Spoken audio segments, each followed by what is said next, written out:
Good day to you. How do you know whether you're tall or short? Whether you're smart or not so smart? How do you know whether you're good looking or not so good looking? Yeah, those are very subjective evaluations, but still you've considered those questions, right? And the answer to all of them is you compare yourself to others. You take a look at others. I know that when I stand next to people, I'm a pretty short guy. I'm 5'6", except when I'm in Mexico, then I'm a towering giant. It's one of the great things for short people like us to go down and see Mexico for is to see people who are our normal height. And so comparing is a very basic way that we come to understand the world. And that's why this course is called Comparative Media, because we're going to learn about media by comparing. The comparison provides us with a point of reference. You are your own point of reference. The TV shows that you watch, the stuff you stream on Netflix, what you do when you're on your phone, what you do when you go on email, what you read when you have the chance to read, that's all your own experience, and you compare that experience to others. But we'll be using comparison at a number of levels in this class as a method for understanding information. We'll be comparing in a new way today, in fact, with your Rounding Some Corners post, where you're going to be comparing two different Rounding Some Corners posts. I'll explain more about that in an email. So comparison is a very basic and fundamental method of both instruction and learning in this class. Next up, just to make sure we get out of the way some of those most important fundamental conceptual building blocks, is the idea of a media system. I referenced that in my last class when I talked about looking at media not just as a TV show, as a film, as a newspaper, as a song on the radio. That's where we see the final product, right? That's where we get the content. What we want to do as scholars, as researchers of media, is to go deeper. So we pull apart media in terms of looking at it as a system. And a system has a number of different parts and components to it, and it's always in motion, and it's always organic, it's always changing, right? You have a system for how you get ready for your day. I know some people, they have to shower before they go out of the house. I know other people, no big deal, they can go out of the house. I know some people, they have to have a cup of coffee, maybe more than one cup of coffee, otherwise forget it. They're not going to function during that day. I know other people, it's a glass of water or tea. I know some people who have to wake up before they start moving around, and it takes them a while to get it. You all have your own system for getting ready for the day, and it changes over time. Like you may be getting up earlier now than you did 2 years ago when you were younger. So systems change, and that's the case for media as well. When we look at media as a system, we break it into its elements. The elements are the parts that make up the whole, which is the media system. And that's what we're going to be progressing through this class doing when we're reading the material from my book, Comparing Media from Around the World, which we're starting today. We're starting today with a section of that book that's on globalization. Yeah, that's what we're starting with today. And we want to keep in mind that we're taking a look at globalization today. 1 week from today, when we look at the next reading, it's another element. And then another week from that, it's another element we're looking at. We're going to look at financing. We're going to look at regulation. We're going to look at philosophies. We're going to look at cultural characteristics. Those are all elements of a media system. That's going to give us a well-rounded picture, and you're going to be using those elements to drill down into the country that you're studying all semester long. I hope you've chosen a good one. I hope you've chosen a country that maybe you have some ethnic heritage with, or you've just had a kind of a fascination with across your life, or maybe you've even been there and now you want to learn more about the media system and flex your muscles as an intellectual on that subject. Yeah, that's what I'm hoping you did when you chose your country, and you're going to be applying globalization and the material on that today. So I'm here to talk to you in larger terms about globalization. And by the way, I'm up here in an attic apartment that we have in our house. And over here is a kitchen that could be a college kitchen, right? It's got a few very basic dishes in there, and it's got some more dishes in the sink, Could be a little bit cleaner. There's, what's that, some remnants of some ice cream on the counter over there. Where do all these things come from? Where does this plate come from? Was that made here? Was it made in China? I mean, I know this hand lotion / soap is from Ohio because I looked at it, but I'm quite certain that microwave is going to be from Korea or Japan. And the toaster, who knows? Maybe that's from Mexico. And this computer here that I use to check my students' emails sometimes when I'm not using my phone to do that. That computer's got parts in it from probably all over the world. It's probably been assembled in, who knows, Malaysia. The computer chip was probably stamped out somewhere in China, and maybe it's packaged in the United States. So what's going on? Why are we having these products circulating all over the world? And that holds true for media too, because our shows on television in the United States are being seen today in scores of countries around the world. You can turn on TV in England and watch Big Bang Theory tonight. I'm certain of it. You can turn on the TV in France and watch an American film.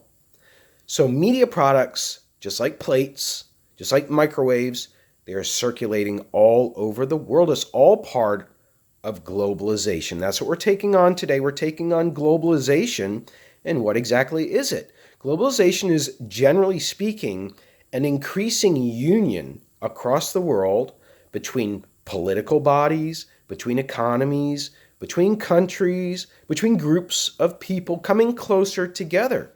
You know, it used to be before there were any media at all in this world, that if you lived in the United States, or what was before then, the colonies, you had absolutely no knowledge of China whatsoever, except for maybe somebody you would run into who knew somebody who knew somebody who knew somebody who knew somebody who had somehow gotten on a ship and gone to China. Or maybe you're able to read about China in a newspaper, or maybe you're able to read about China in a book, but you're not able to have the kind of access like we do today. Like CCTV is a China TV channel. It's called China Central Television, and it's available in Blue Ridge Cable right here in Pennsylvania. If you have cable here, you can get that Chinese channel, which is conveying news about China in English to promote a positive view of China. We'll be talking more about why that happens in China, but media are circulating all over the world too. So we're talking about globalization today, and it's actually not a new concept, right? You'll find that out from the readings, actually Plato, the ancient Greek philosopher, he talked about nation states, about coming out of cities. You know, cities used to be the big power center, like a Philadelphia would be the power center, only it was Athens. And he talked about nation states rising up at Greece later on, and Italy, and having more trade between each other. And so he spoke in a way about globalization. And then there's the really dirty and dark part of our globalization past, which would be the slavery triangle. The slavery triangle referencing those European countries, primarily Britain, Portugal, Holland, those countries that went to Africa to unload, terrible word to use, slaves, either purchasing or capturing from African countries like Ghana, which I've been to on the west coast of Africa, and then taking those slaves to the Caribbean. Can you see the triangle now? Taking those slaves to the Caribbean, and then in the Caribbean, the slaves being offloaded for auction or direct purchase to go to a plantation to work to harvest molasses, bananas, coffee. Then all that stuff goes on the boats, and then the boats go back to Europe. So you have this triangle. That's globalization. As awful and horrific as a period of history is that was and still is for us. It represents another increase in globalization because bigger parts of the world are starting to trade. Flash forward to today, and what we have is just a spread of globalization, primarily because of what? Because of corporate profit making. Corporate profit making is what drives globalization today. It's what drives China to want to sell plates to the United States because there's a market for it. They can produce it cheaper than us, if that's where that plate came from. I don't know. But it drives media as well. If you are the producer of Big Bang Theory, you're going to reach a ceiling of people in the United States, and you're not going to be able to get any more people. There will be people who you can't get to watch that show. Like me, I've watched it a couple times. It just doesn't appeal to me. I mean, I'm a so-called intellectual. I'm a professor. I don't like to present myself that way. So when I see Sheldon representing the intellect on that show, it bothers me how precious his intellect is. And it's not my style of intellect. So I'm not going to watch that show, right? There are other people like me who have similarities. They're not going to watch shows. They're not going to start signing on to websites. They're not going to purchase stuff on iTunes. And so companies look overseas. They look to other countries. They look to other countries to maximize that profit. So profit making is primarily what drives globalization. And within that overall primary drive, we also have some sub things going on which are driving globalization within media, within the media world, within media as media are produced, within media as media are distributed, within media as media are watched. And so those four factors that come to play are, first of all, international travel. International travel is like it has never been before. More people are traveling. Now, the United States still is a country that does not have a high percentage of people going to other countries. Many reasons for that. One is we only have two countries on our borders, right? And one of them we're demonizing all the time. That's Mexico. We're doing it right now with media coverage of the wall. And I can use that word demonizing because I go to Mexico all the time. And I'm taking my students there this summer. And I can speak firsthand to how safe it is. I'm down there looking around. Where's all this danger? So we have international travel being something that more people are doing because you can see from the book material, the material I gave you today, airplane destinations and airplane trips are up, right? So that's a big reason. International travel. Also, it's just easier on the internet to book. Many of you in this class have been to countries. Now, some of you will have been on cruises. Nothing bad against cruises, but the truly expedition into another country where you're actually sitting with locals, that's something that Americans are not that comfortable with, but other parts of the world, that's happening all the time. In Europe, they actually have a gap year. Do you know about the gap year? Yeah, that's a year that when you graduate college, you take a whole year and you go around just hitchhiking or working in vineyards or restaurants in other countries because you're going to be working the rest of your life in a full-time job. So why not have fun going around right now and checking out other places before you're going to be giving your whole life away. So Europe does a lot of traveling as well, but in general, we're all traveling. And when we travel, we're exposed to other media. Okay, yeah, if we're in Cozumel or Cancun, you're going to be on your balcony, you're going to be on the beach, but you're still going to hear radio. You're still going to see publications. You're still going to see signage down there. You may see some TV. You may have a different look and feel to the internet when you access it down there.